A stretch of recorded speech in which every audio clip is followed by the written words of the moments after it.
kasih pimpinan, saya sedikit gregetan. Yang saya hormati pimpinan dan anggota Panja Undang-Undang RUU Psikologi, dan juga yang saya hormati para undangan rapat dari kementerian dan hadirin sekalian. Saya pertama ingin mengomentari soal DIM yang disampaikan, atau perubahan DIM yang disampaikan oleh pemerintah. Dari rekapitulasinya saya melihat ini luar biasa, dari 600 atau 549 DIM ya. Pemerintah sudah membuat klasifikasi yang menjadi tetap sebagai tercantum hanya 117 ya, artinya cuma 20%. Ini mencerminkan pemikiran kita dengan pemerintah memang masih belum ketemu ya dari situ. Kedua, mungkin perlu pendalaman atau penggalian informasi lebih dahulu untuk mematangkan RUU ini. Atau memang karena ini leading sektor ini di Kemendikbud, jadi secara substansi barangkali dilihat dari pendidikan ya. Bisa jadi mungkin Profesor Nizam bisa sampaikan begitu banyak yang dihapus sampai 259 ya. Nah, jadi itu satu komentar saya. Atau juga karena drafternya kurang cermat ini, sehingga banyak redaksional yang kurang, jadi cukup banyak yang diubah redaksional juga 124 ya. Jadi ya ini karena DPR kan ya, inisiatif DPR, jadi kita harus memperbaiki lebih banyak lagi. Kemudian yang komentar yang kedua terkait dengan klaster tadi, saya lihat ada klaster 5 klaster ya. Klaster pertama pendidikan dan tenaga psikologi. Di sini kita kan komisi pendidikan ya, pimpinan ya. Di dalam klaster ini juga masih ada usul untuk tidak dimasukkan soal pendidikan psikologi.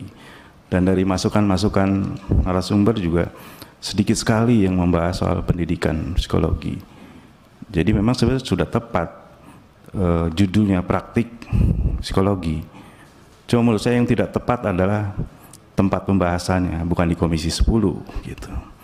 Saya setuju undang-undang ini harus lahir, saya setuju sekali ya, karena banyak kebutuhan.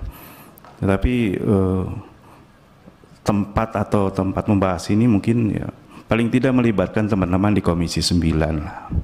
Di sana ada naker dan kesehatan. Kemarin juga dari salah satu narasumber membicarakan soal profesi psikologi itu ada di Undang-Undang Tenaga Kerja, itu keterangan dari lembaga sertifikasi profesi psikolog. Artinya sebagian sudah diatur di dalam Kementerian Naker ya. Jadi di sini juga nggak ada wakilnya ya, naker nggak ada ya.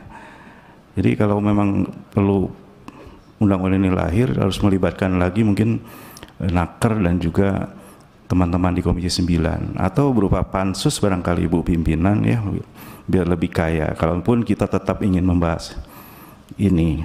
Dan yang terakhir mungkin tadi saya sepakat semangatnya ini undang-undang harus lahir, soal hanya mengingatkan bahwa undang-undang praktik ini, praktik psikologi ini juga mirip dengan praktik-praktik lain. Tadi ada praktik tenaga sosial, kemudian ada praktik kedokteran ya. Di sana ada hal-hal yang krusial yang perlu kita waspadai. Tadi ada satu lembaga yang memberikan satu izin atau izin kompetensi atau izin praktek dan seterusnya ya, uji kompetensi.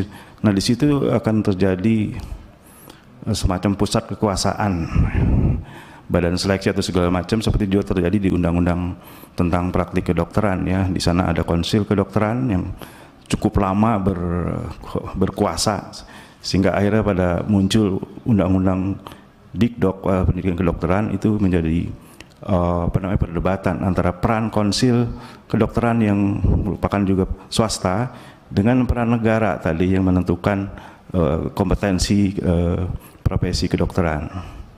Nah ini jangan terulang juga pada profesi-profesi psikologi. Jadi pemerintah dengan swasta ini berebut peran gitu. Ya, terkait dengan juga perizinan nanti akan terpusat oleh satu organisasi. Ini juga membahayakan. Tadi Pak Nizam juga sudah mengingatkan jangan sampai terjadi pemusatan kewenangan dalam hal izin praktek dan segala macam uji kompetensi dan seterusnya. Nah ini bisa jadi nanti satu, dan saran saya tidak dimasukkan nama salah satu di dalam undang-undang itu, nama himpunan atau organisasi profesi, karena akan menjadi dengan masuknya di undang-undang dia akan menjadi pegang kekuatan gitu. Sebaiknya tidak dimasukkan nama himpunan tersendiri. Jadi hanya disebut sebagai organisasi profesi. Jadi itu mungkin sekedar masukan dan pandangan saya. Saya sekali lagi mendorong semangat lahirnya undang-undang ini. Namun di hati saya masih belum serak juga kalau hanya Komisi 10 yang membahas. Mungkin ada juga Komisi 9 atau Pansus lah, atau paling tidak ada perwakilan dari kawan-kawan di Komisi 9. Begitu, terima kasih pimpinan. Wassalamualaikum warahmatullahi wabarakatuh. Terima kasih Pak Nuroji, ini satu pandangan yang menarik.